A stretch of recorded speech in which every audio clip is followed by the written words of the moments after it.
বালি ও মাটি মাফিয়াদের হাতে আক্রান্ত এলাকাবাসী, থানায় মামলা, পুলিশের ভূমিকা নিয়ে প্রশ্ন, এলাকাবাসীর অসহায়ত্ব প্রকট। গোটা সোনামুড়া মহকুমা অবৈধভাবে জমি এবং জলাশয় ভরাট চলছে বলে অভিযোগ।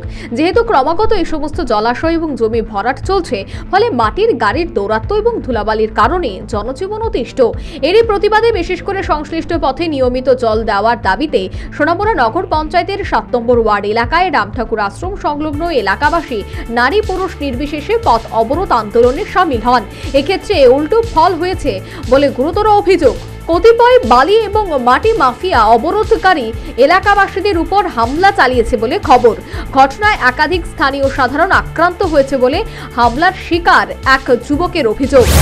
আটকাইছি, সকালবেলা থেকে আটকাইতেছি, আমরা কইতাছি যে জল দিতে, হ্যাঁ জল ছাড়া যাইও না, জল দিয়ে 2 বেলা হোক 3 বেলা হোক যত সময় জল দিয়ে যাইতে বলছি, কিন্তু তারা জল দেয় না, কন্টিনিউ গাড়ি যাইতেছে। তো এরপরে আমরা কি দেখছি গাড়ি কি গাড়ি কন্টিনিউ কি গাড়ি যাইতেছে রে? টিপার, মাটির গাড়ি টিপার যাইতেছে, মাটির গাড়ি টিপার যাইতেছে, কন্টিনিউ যাইতেছে।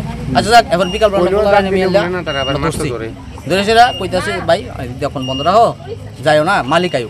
তো কিটা করছে, এবারে শালারে ফোন করছে, শালারে ফোন করে আইনা বাইক দিয়ে শালা আইয়াছে আমার মারছে।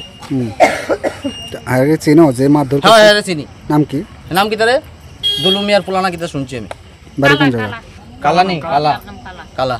বাড়ি কোন জায়গা? বাড়ি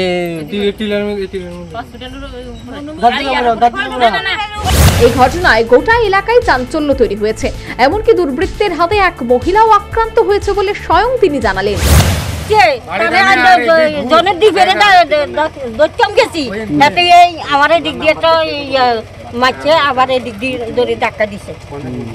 ঘটনায় স্বভাবতই সংশ্লিষ্ট এলাকায় উত্তেজনা দেখা দেয়, সৃষ্টি হয় ক্ষোভ বিক্ষোভ। খবর পেয়ে ঘটনাস্থলে ছুটে আসেন নগর পঞ্চায়েতের চেয়ারপারসন সারদা চক্রবর্তী এবং ভাইস চেয়ারপারসন শাহজাহান মিয়া। ঘটনাস্থলে এসে কিন্তু এই দুই প্রতিনিধিকে এলাকাবাসী অবক্ত তীর্যক কটাক্ষের সম্মুখীন হতে হলো।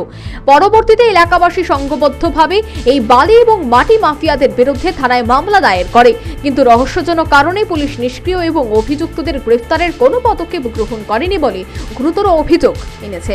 Bureau report, news vanguard.